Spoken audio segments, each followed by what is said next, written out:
বাবা তুমি এত বড় মাছ কোথা থেকে ধরে আনলে? বাবা মাছটা আমার কাছে দাও, আমি নিয়ে দিচ্ছি। আমার তো মনে হচ্ছে এটা 10 কেজিরও বেশি হবে বাবা। হ্যাঁ রে মা, আজকে কপাল ভালো ছিল। বাবা তুমি কিন্তু এর আগের বার আমাকে মাছ ধরতে নিয়ে যাওনি। তোকে সকালে ডাক দিলে তো তুই ঘুম থেকেই উঠিস না। এবার তুমি আমাকে ডাক দিও বাবা। আর আমি আজকে এই মাছটা দিয়ে অনেক মজার একটা রেসিপি বানাবো। বন্ধুরা আজকে আমি এই মাছটা দিয়ে মজার একটা মিষ্টি তৈরি করব।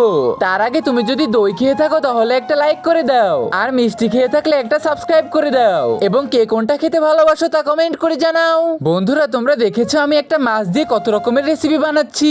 এই দেখো বন্ধুরা আমাদের মাছের মিষ্টি তৈরি হয়ে গিয়েছে। বাবা কোথায় তুমি? খেতে চলে আসো।